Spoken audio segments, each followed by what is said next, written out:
Hey, everybody, what's going on? Good morning to you. I hope all is well out there.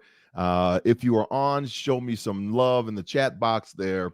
We're going to have a great show today. Our guest is dropping his daughter off at school, so I can't wait to just pop right on back in here. But you are on Hurdlers of Adversity. So all the guests that we have on here have overcome some traumatic event in their life, and now they're giving life and living life back for others. They're helping others to kind of elevate.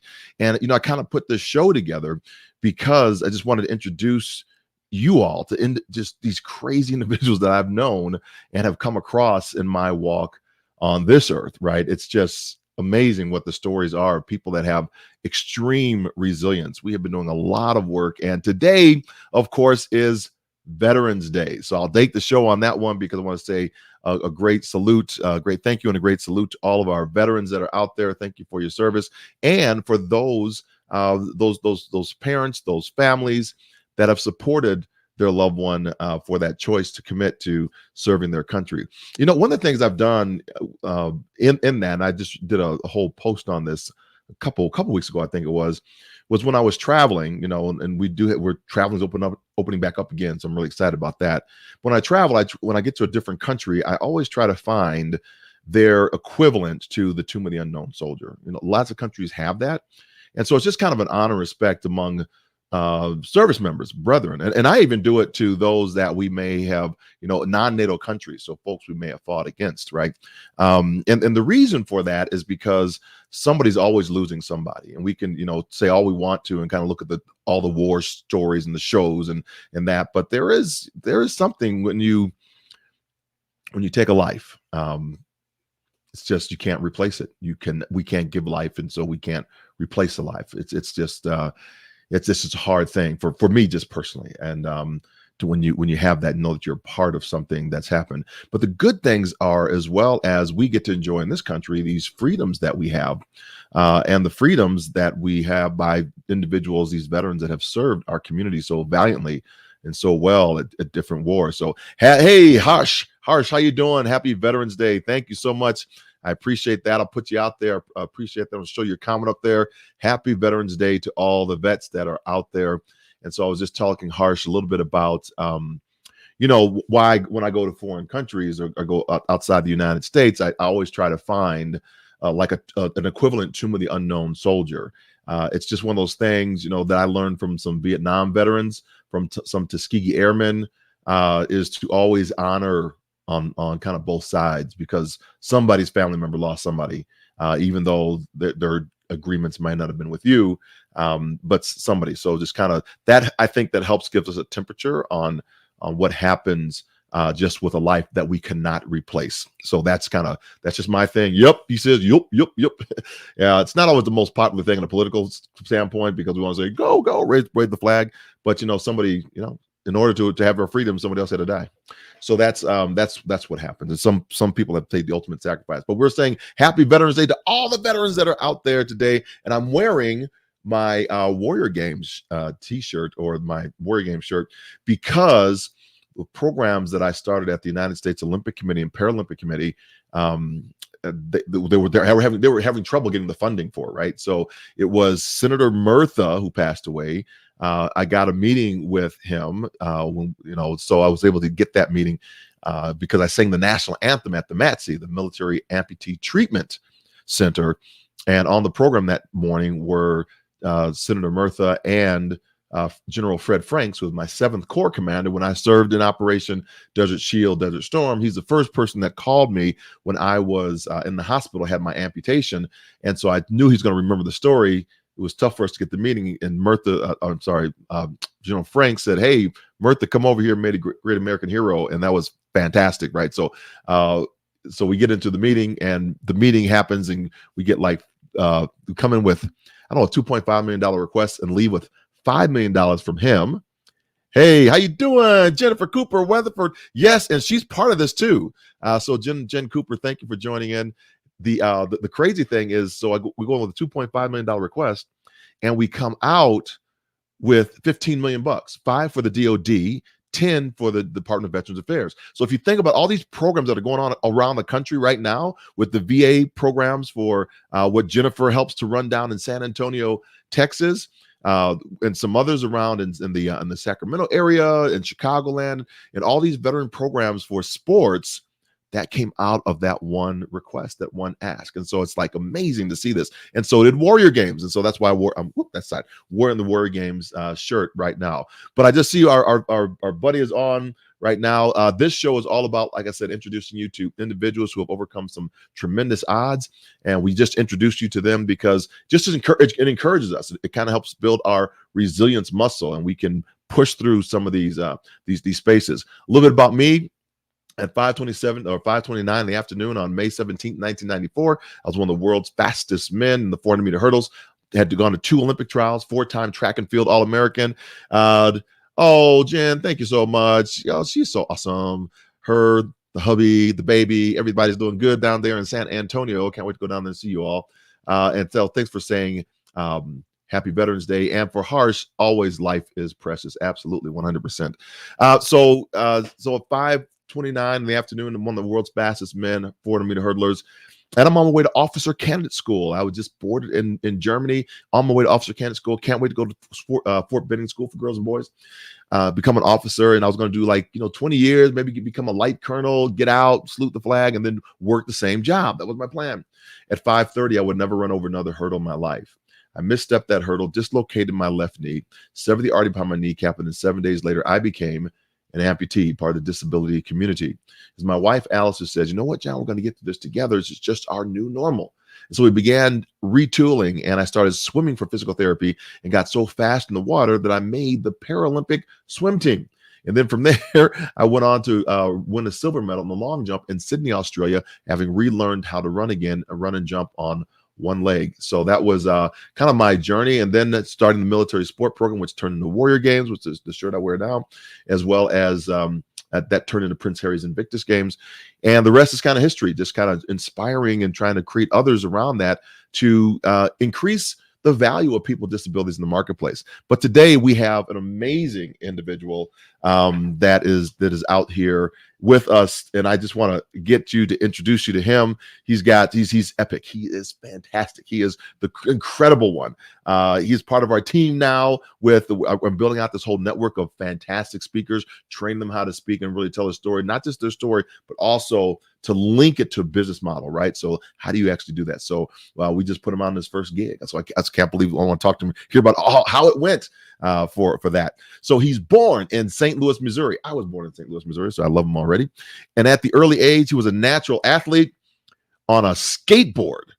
Upon becoming a teenage dad, we never hear about that, and receiving a cancer diagnosis, this young man found a new motivation and traded in his skateboard for snowboard. He competed in the 2018 Winter Paralympic Games, earning a gold and bronze medal for Team USA, USA, USA. And so since then, he has won different world titles, provided his mission statement of helping others. He is currently competing and training for the Beijing Games. Please welcome this front side fakie, always doing the trachea, Noah, the man, Elliott. Let's see if we get him on. There he goes. Woo-hoo! Hey, everyone. Hey, thanks for having me, John. I'm super psyched to be here, and happy Veterans Day to you. Hey, I appreciate that. So love that. And we're getting a little bit of chop on your signal, but we'll see if we can just kind of make it happen. Let me see if I'll put y'all like that. So what's I mean, in your world right now, right? You are just crushing. I mean, you're gold medalist from 2018, and now you're preparing for the next games that are coming up. So we have those games are coming up. It's like right at the tail end of the summer games we just had last year. So 2022 is it. How does that affect you in your training, knowing that you're coming at the heels of this, this summer games? How's your preparation been?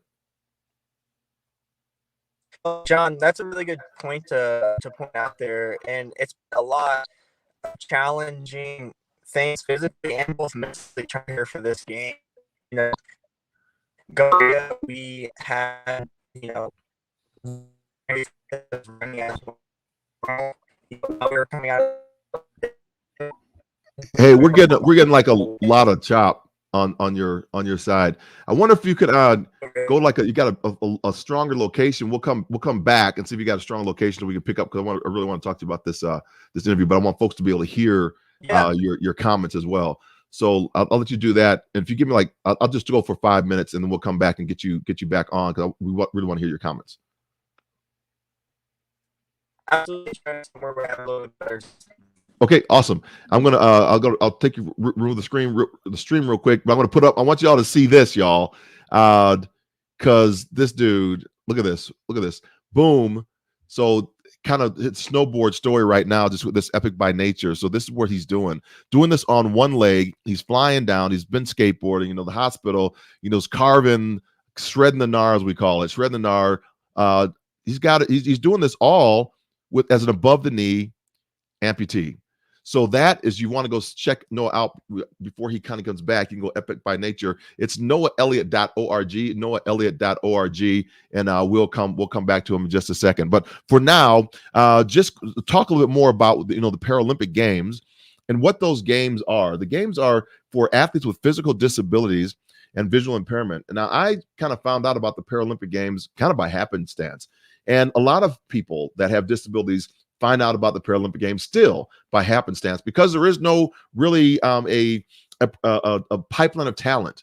And so that's one of the things that in our country, unlike other countries that are now surpassing us and really going faster, is they're actually investing into a pipeline. And so we have never really yet invested into a true pipeline. We just kind of cherry pick off the top of all the good work of other Samaritans out there that are building sports programs for kids with physical disabilities and visual impairment. So other countries are doing up-down games. They're fully integrated into the entire school systems and things like that. And so we have to just kind of catch up in this country, because you can only cherry pick for so much, right? Because the cherry picking is good when the cherries are good.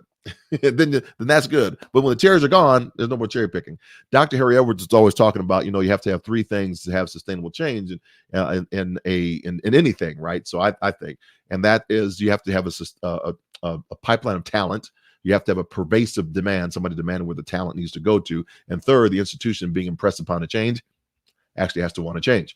So if you have all three of those things, you have a perfect storm. You can actually elevate. And we've seen England do it. We are seeing Australia do it now. We've seen China just crushing it with what they're doing, because they have so many people that they can not only just choose from, but they're setting up pockets around those communities, and they're getting multiple people to sign up. I mean, like 10,000 people come out to sign up for Paralympics. Not sign up, but to go through the testing process and models. But the good thing about it is, we're starting to push into what this space is like. We the 15% of the population lives with a disability. 15% of the population equates to about 1.2 billion people. And from those 1.2 billion people, the economic buying power of those 1.2 billion people that have the buying power is about 6 to 7 trillion dollars of buying power. All right, so we got Noah back online. We'll see if we can pick the stream up right now and see if it's any better for that. All right, say something. All right, I'm saying something. Yay, we got all right, sounds good. So going back to the question, thanks for moving. Going back to the question is, a lot of things changed this year with COVID, and now we just had the Summer Games in Tokyo. We're about to move on to Beijing. Everything, the staff at the United States Olympic and Paralympic Committee is, ramping up after just shutting down the games, now ramping up in other games, these protocols, these testing systems, all these things, we're in the United States, like, I don't want to wear my mask, but you got to wear my mask and all that stuff. Yeah, you have no choice, right? If you want to compete, there's these things. So I want to kind of get into all that we kind of live on the United States on this one big island. If we got to travel, we want to participate, we have to kind of conform to other places. So let's go back up and just first talk about, what's the training been like in this window of time called COVID? Absolutely. It's so funny, because the difference between leading into the Korea 2018 Paralympic Winter Games and leading into 2022 China's games they are truly their own. Because leading into Korea, we were able to actually get out on snow in the gym and train just like a normal person would in a normal day life. And, since the world has gone through this crazy time warp of COVID, it's really put a change on the way that we're pursuing our training, because we're limited on where we can go, what's allowed. And, we have to really be innovating, which I think is giving us all in the world a unique opportunity to dig deep and try to find the best in ourselves and the best foot to put forward for these new training Boom, opportunities. boom. The best Boom, foot boom. forward. Best And foot forward. it's exactly, and it's so cool because as we saw in Tokyo, the athletes that were really able to be innovative were there killing it, and they were breaking records. And so leading into this winter, we are stacked with World Cup competitions. They start here in 2 weeks, so it's going to be crazy. But talking about the COVID differences between the U.S. and other countries, it's truly way different. And it's hard for people to understand sometimes. Like you said, a lot of Americans here are like, oh my God, I don't want to wear my mask, this is such a big deal. And you go across seas and you see how much of a priority it takes in people's lives to put that mask on to save other people and to also help themselves. So yeah, we're on the snow and we're completely away from other people. The only time we get next to people are when we're right in the start gate and getting ready to drop on our runs. But we still have to wear masks even when we're competing. So they actually have, Wow. Wow. yeah, we are going to Wow. be having to wear these guys right here, these K95 masks, while competing is what it's looking like. Even if you're vaccinated, if you're not vaccinated and you have a medical exemption, it makes it really, really tricky for you to even travel outside of the country, but you will still, even if you're vaccinated, have to wear masks. Yeah, I find that's just fascinating. I mean, this whole thing, it's a fascinating cover. I mean, whether you believe, whether you want it or not, it's not my kind of issue. But it's kind of this fascinating, the whole conversation around it, because, and I'm heading to Dubai like in a couple weeks here, and actually the K95, it's just like it's a part of the deal now, right? Right. You either do it or you don't go. That's the Yeah. that's Yeah. the choice, right? Because they're just not playing around. But you were just out overseas as well, right? You were just in Switzerland, I think, doing a Yes. competition. So was that like a qualifier for a World Cup? I mean, how do you qualify for Paralympic snowboard? So for the qualifications are different for each games because it depends on the slots that the snowboard team are given. So each team in each country are given X amount of slots to fill for the games team. And for Korea, it was completely different from the way China looks. So right now, my points are sitting in a good position. What I do need to do in order to qualify for China is I need to go to these next series of World Cups. And if I stand on top of the podium, first places, 3 times, I'm for sure locked in. If I get it 2 times, I'm pretty much qualified. But then I have to be strategic on the other competitions I go to the rest of the season, because people don't realize that a lot of times it's a world ranking and point system is what actually makes you eligible for the games team. And Mm. and that's something important to think about, because say I go to these first 3 World Cups and get 3 first places or 2 first places, but then I don't go to any other competitions the rest of the winter, but somebody else does and they get let's say 3 third places, they could actually beat me and go to the games and win my spot just because they went to more competitions as me, but got lower results. And so it's a point system and a strategic play of which ones you go to and when you get those good results. So how does that work if you don't like have, because it seems like it's not really the best person that actually can go. It's actually maybe in one scenario it could be the person that just has the most money and the most resources, and so then we don't put the best team on the snow because I just got more money than you and you can't get to these competitions that are international and I can. You just hit the nail on the head. And I think that's something that I have been trying to talk a little bit more about, because for someone like myself who's in a position like I just dropped my daughter off, this, I was a teenage dad and I'm also a single father today.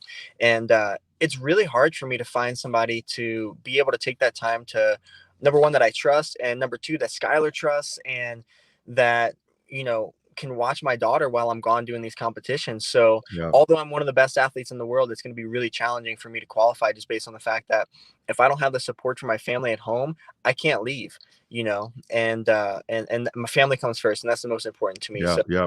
um, I'm not going to put my daughter in that situation. However, I do have a great mom, and she's been awesome as far as, watching Skylar whenever I need her to. It's just hard because she's back in St. Louis. So I either got to get Skylar out to St. Louis and figure out the online schooling, or my mom has to come here and fly out and take her to school and stuff. So Wow. Yeah. I mean, we talk about that, right? We don't we always talk about, teen moms a lot, but we don't really talk about teen fathers and with those that have stepped up. And you're the sole parent that you're doing that. And so when folks are hearing that, I mean, how do you handle kind of that kind of flip of the narrative? Yeah, it's really challenging because, like you said, when we hear about teen parents, everyone immediately thinks about the teenage mom. But I don't know if it's because the stigma attached to teenage fathers or young fathers leaving. Um, but when I was told that I was going to be a father, I was filled with all kinds of different feelings and emotions, and I knew right then and there that I didn't want to be the common narrative and really like be that young father that left. I wanted to be there for my daughter and do the right thing and give her the best life that I possibly could. And that was a decision I made, and is the best decision I've ever made because, as you know, looking into your kid's eyes is something truly inspiring and amazing. And she motivates me every single day I wake up. Yeah, she's fantastic. So, she's a spitfire. She was Yeah. helping us with the speech you're doing the other day. So I was Yeah. like, I think you should do this, Dad. You should move this down here. That was hilarious. Yeah. So when you think about that, right, and you have this on your mind, it's another weight, at the at least when I was working at the United States Olympic and Paralympic Committee, one of the things we did was try to help athletes manage ripples of disturbance. And those are things that can come in that derail us from what we're designed and focused to do in a very short window of time. So when you talk about some of the things that you are thinking about right now in these competitions and how you're going to get there and working those logistics out for yourself, for Skylar, what is that process for you, and how have you thus far been able to make it happen? Yeah, I think it's challenging, and it's very situational based, right? Like each competition faces its own challenges for me to even get off the ground here in the US and out of Colorado. And that's something that I think about well in advance, and it's always on my mind. It's always circulating. I'm very calculated about the decisions I make because I think more about, okay, what can I do to actually make it work? But also, what is going to be better long term? And is this going to make sense for my daughter? Is she going to thrive in this situation? How it's been able to work so far is I've been able to pair my daughter with somebody that means a lot to her and that she trusts and that I know very well, which has been my mom. And Mhm. that deal has been tremendous because my mom was disabled. She was a welder and she was doing a really hard job and got injured and hurt her back, and so she's been Mm. on disability ever since. So as far as that goes, she has more of a free schedule than somebody who's working a full-time job. And so she's awesome and has been able to help me thus far. And that's who's really had her during the times that I've been gone and competing and stuff. So when you look at like your kind of messaging, right? So one of the things that I try to help athletes with, and what we've shared and talked about some things are is taking a message forward. And do you have a message that is that you want to kind of help others with now because of this? I mean, well, before I get into that, one thing that resonated with me, what you said is you had to innovate, right? And innovate to get to the Paralympic Games, to try to make your second team. But you're also innovating with Skylar and trying to actually do that. So you're innovating with inside of innovation. You're innovating like twice. So, Yeah. so talk a little bit about what lessons are you learning through this innovation period of getting it done and still, doing quite well. Yeah, I think, it's really tricky because when you get to the depth of things that you are changing a lot of different things in order to make, like, you're thinking of the big goal, right? The big goal is, okay, go to the games, do well, and and do that because I have to do it. I have to prove it to myself that I can do this again, and I'm ready to do that. And that's where the innovation comes in, is questioning, okay, how am I going to do that? How am I going to bridge the gap from where I am as a snowboarder now to that next level? And what creative types of training is going to help me? But then inside of that, there's even the innovation of my personal life of, I'm a father, I'm a single dad. How am I going to get my daughter in the best position possible for when I am gone, because it's hard for me to leave. It's hard on me and it's hard on her, but also how can I give her the best opportunity to thrive when I'm gone? So the lessons I've learned from doing this is be really, it's been trying to stay as positive as possible, because stress, everyone deals with stress. And how do you mitigate stress? How do you like really dial that down and try to think about, um, it's hard to make decisions under stress at times. And so I really try to not stress about it all, and take my emotions away from it and think Mhm. logically, and go back and circle back on that, and kind of revisit it and see if I can make some changes or what might actually work a little bit better. And alongside of that is I talk to people that I love. I talk to people that care, and my friends around me, my support team. And that's helps me a lot because I'm able to gather other people's thoughts as well as use my own to kind of come up with that best case scenario in the long term. So that's what's been helping me a lot. We're talking with Noah Elliott, snowboard extraordinaire, the kid shredding the gnar, about to go to Beijing and try to bring home do the double factor. You're talking about all the folks that have supported you. One kind of an interesting person is Mike Schultz, and so Mikey is a motocross guy, has an accident, has a limb loss, and he's tinkering in the garage trying to build out a knee that he can, do motocross back on and do some tricks and things. Because most of the limbs, if you're above the knee, it's really hard to get something that acts as a knee and articulates to the degree that can withstand the pressure of, coming down hard on the motorcycle, or coming down hard on snowboard and grinding, and a lot of knees they just crumble, disintegrate, and break. Because they weren't designed to take that much force. But he designed the Moto Knee, which he's selling globally, and you were on it in Beijing. Walk us through what that was like. Yeah, it's funny because Mike Schultz created this awesome opportunity for amputees all over the world to be able to experience extreme sports again, just by creating the product that he created, his Moto Knee. And it started with him trying to get back to what he loved, and then he realized that other people deserve to have that same opportunity. And so he started selling this and created a business called BioDAP, and decided that he was going to help everybody that he possibly could get this knee and sell them so that they can have that opportunity as well. The funniest thing about it is, although Mike created this knee and I am a user of his knee, Mike is also my competitor, and he is one of my Right. biggest competitors.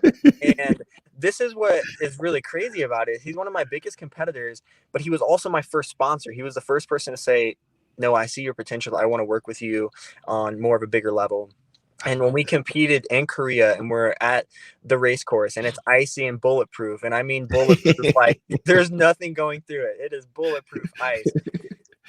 And I win a gold medal. The person who won second was Mike Schultz. He won a silver medal that day. And I think that's something to really talk about when you think about the level of character that takes to provide one of your biggest competitors, or somebody that you could see as against you, with something that's just as good as they're on, and help I, elevate them. I could see him up there in Beijing now, going, "Okay, here's Noah. I'm going to Right. unscrew a little."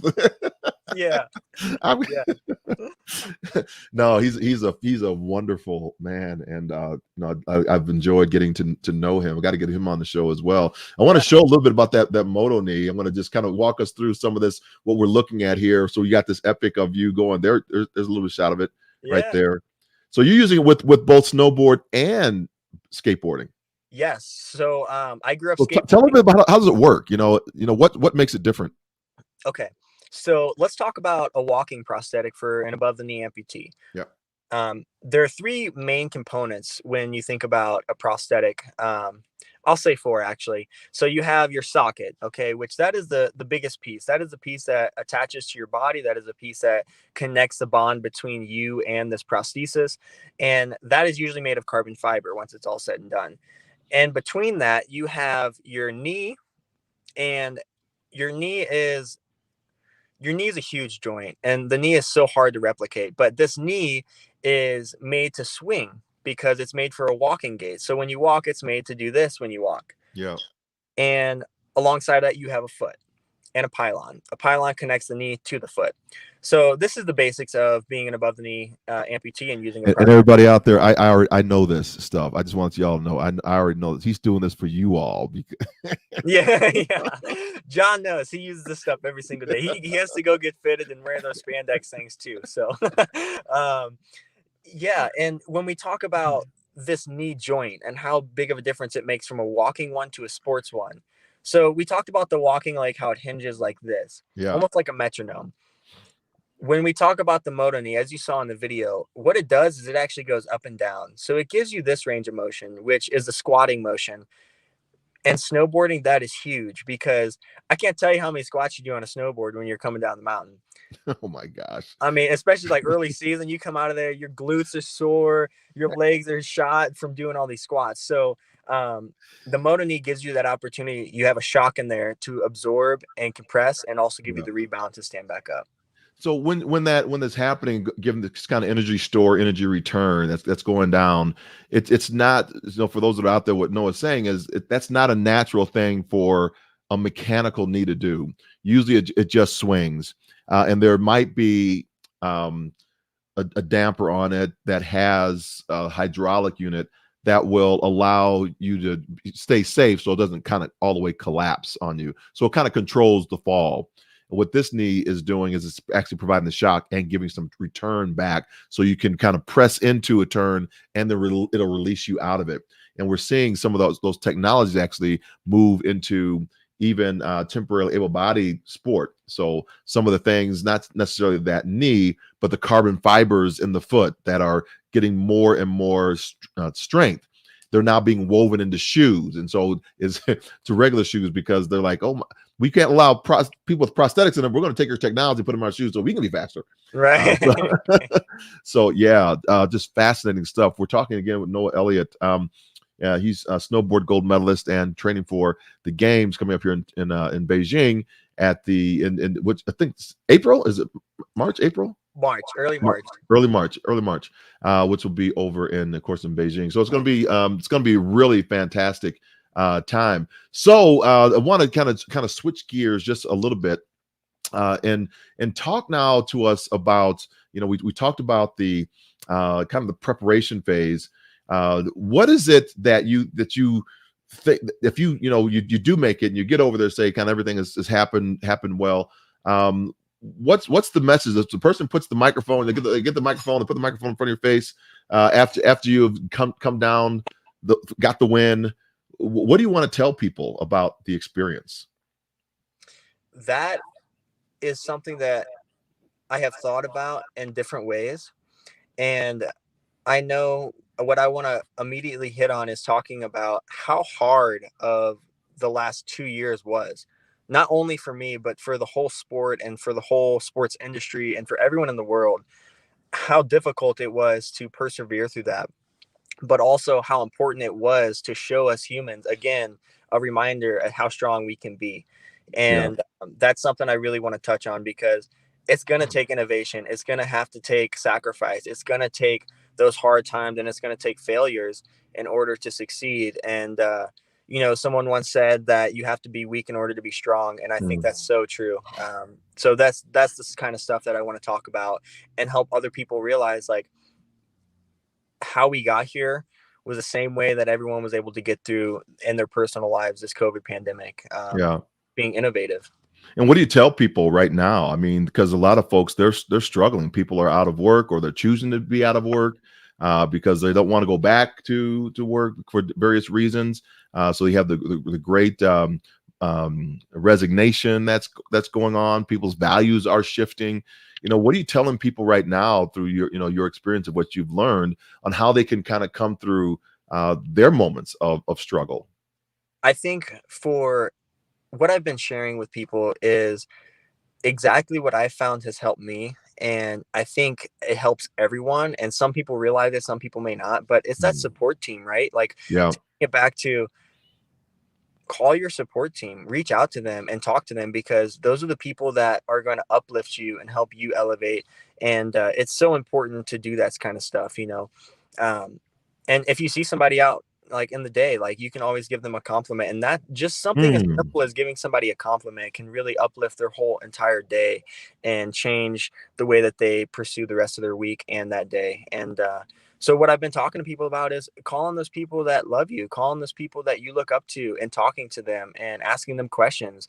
And it's the same thing I do with my family and the people uh, yeah. I talk to, my support team, when I'm thinking out all these ideas of how I'm going to move forward and progress with being a father, and progress with my training, and progress as a person. I love it. So we're watching you here, backside of the board, Yeah. carving the line. Yeah. Loving that. Yes. Good lean. You Nice got to have the hillside hand turn. up in there. Got to have the hand. No windshield wipers. Yeah. You know, No windshield wipers. no Got to be windshield. waving. I'm waving to the people on the side. I'm waving. I'm waving. Yeah. Look at Yeah. that backside tail. Yeah. Yeah. That's they call those like nose blocks, because I was just standing there and I just popped up on the nose. Oh, he just popped. Okay, got it. Oh yeah, Yeah. there's no spray at the back. So yeah. Yeah. Just popped up on it. And yeah, that was a super fun day. Champion Yeah. mode. There you go. Let me go back one. This is a better shot right here. Champion mode. Yes. That was the games. That was Yeah. yes. And you're now a Panasonic athlete too, aren't you? Yeah, so Yeah. I'm super stoked about the relationship with Panasonic for a couple different reasons. But number one is Panasonic is more involved than just a sponsor. They are seriously and truly about helping give back and helping me support other people. And I think that's the coolest part, as well as my family all worked for a Panasonic company growing up. My aunt still works there. And so it's really, really cool to be able to go back and visit there and do the tour and meet everyone that my mom, my dad, my aunts, everyone knows and had talked to about when I won. And there we are. How's it taste? How's it tasting? Tastes like gold. Tastes like gold. Tastes like gold, baby. Tastes like Yeah. gold. Right after that, we were on a bus going up to the DMZ. That's right. We were. That's right. I love this shot right here. That's a funny one. Yes. The locks. Love Love it. Love it. Yeah. Cool. And just chilling. Child mode. Okay. Ah, Awesome. All right. So we're gonna do a quick little thing called JR's 5. And so I got like a five question I'm gonna ask you. Really simple. Really easy. Let's see if I can got the last one down here. Okay. And so it's the first thing that comes in your mind. yes. First thing that comes in your mind. We'll do that real quick. Anybody else that's on wants to ask Noah a question, put that in the comment section, and we will get your question, Noah, to answer your question before we wrap the show up for today. All right. Number 1, favorite food. That's hard. That's really hard. I grew up on St. Louis barbecue, so I love barbecue. Oh man, I'll go with barbecue. I gotta go. Okay, all right. Okay, good. Barbecue.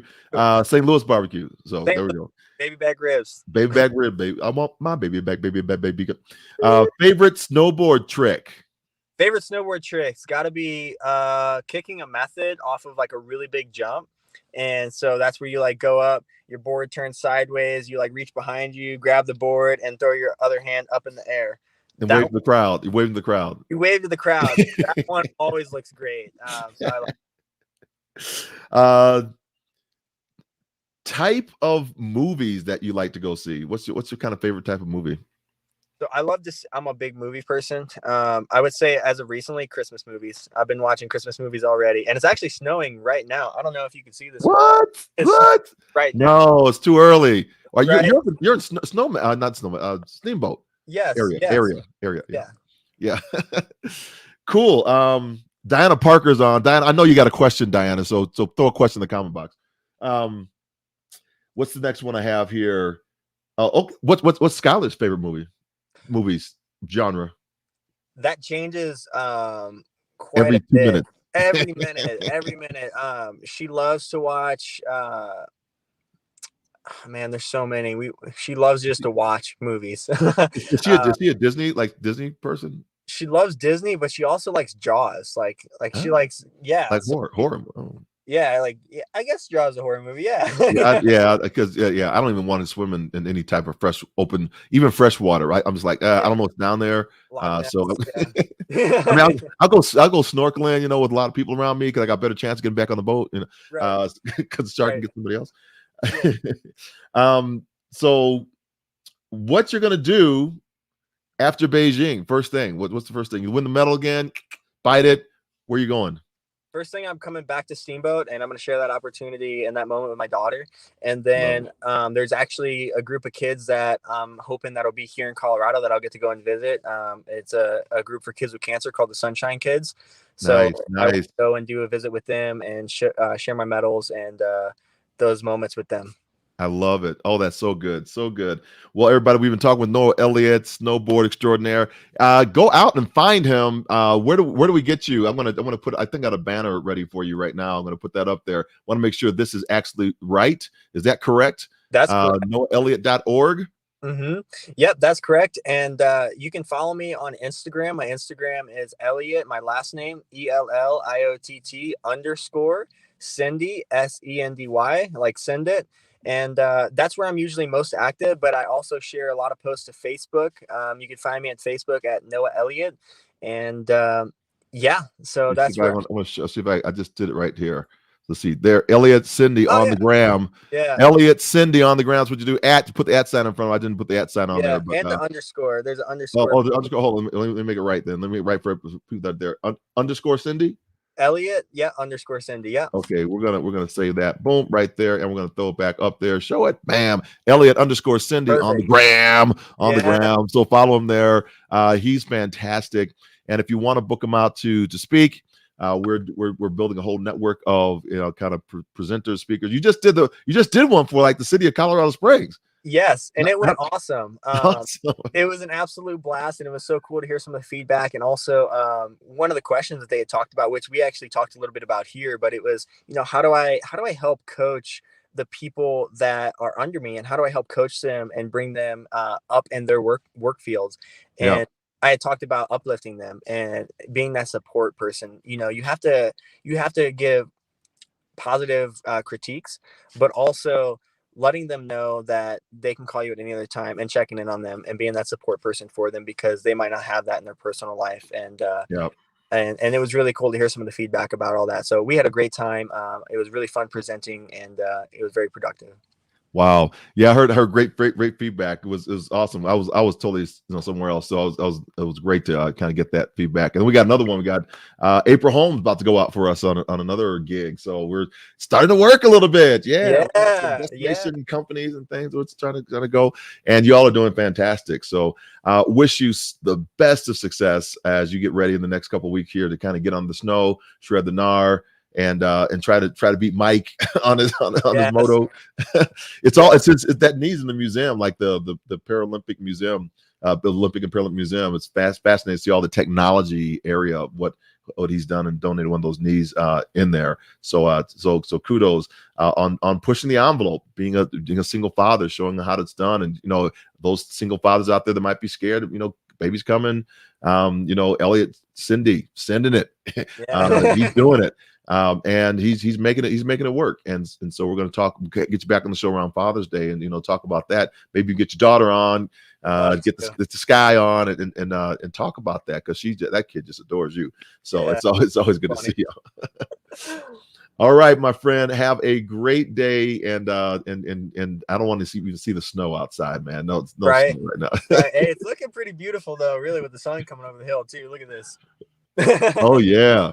Well, I gotta get back out there anyway. I think I have penance there, because 2 years ago I was supposed to go out and ski, because they had a ski package with me, and so COVID hit, we couldn't do it. So this year they're wanting their money back. Come on, we need you to come ski with us, register. So come on, John. I'll be out there myself and Joe. All right, brother. You have a great day. We'll talk to you a little bit later. All right, thanks. You too, John. Have a good one. Okay, bye for now. All right, bye. All right, everybody. Wow, just a fantastic young man that is really doing some great work out there. We talk, like we said, we talk a lot about single mothers. We don't really talk about single fathers too much, because we assume that they're not out there, and they are. And the stigma that's around them gets them to stay away. So Elliott, Elliott, I'm doing his Instagram account now. Noah Elliott is one of those young men who's just he's stepped to the plate, and he has his daughter and is doing that. It's fantastic. And so we wish him all the success as he begins to build his career going to Beijing. He's got Mike to kind of get through as well, because I know Mike is hungry for that gold as well. We got to get Mike on the show. I just pinged him. I was trying to see if I can get him on to come in and have the battle on the show, but I haven't heard back from him yet. So everybody that's out there, remember that you are the inspirations. Inspiration of the catalyst to motivation. Motivation in turn causes actions. Action leads us to transformation results, and those results, they re-inspire us or allow someone else that's watched the process to catch the vision. Remember, thank a veteran today, and at the end of the month, I'll be heading to Bahrain and then Dubai, so we'll probably not be doing these Thursdays shows at this time, but follow me on the gram at John F. Register, at John F. Register. I'll put that in the chat real quick, because we're going to do a lot of, there it goes right there. Follow John F. Register on the gram. Boom. So that's just, it's on the Instagram right there. So we're going to be speaking with the Pan Asian Games that'll be over there in Bahrain, and speaking to the U.S. Central Command. I think it's Fifth Fleet that's there in the Navy, the largest Navy folks that are outside there. So we're going to be speaking with them, and then over to Dubai for International Day on Disability. The World Expo is going on, and so I'm very honored to be a representative for the United States at the World Expo. And then we're going to take 3 days and just jump out of planes and do skydiving, and we'll put that on the gram. So just go and just go out there and follow me there. We will have some more great guests coming up for you next week. I'm pretty sure next week. I can't remember, because I am traveling, so I want to make sure. It's probably going to be early shows from here on out, just because I'm trying to do things around flights, make sure I can get myself on the airplane, since we are kind of opening up just a little bit more, but I'm still going to do these for you because I think they're so valuable. All right, go forth, inspire your world. We'll see you back next Thursday on another episode of Hurdlers of Adversity. Talk to you soon. Bye for now.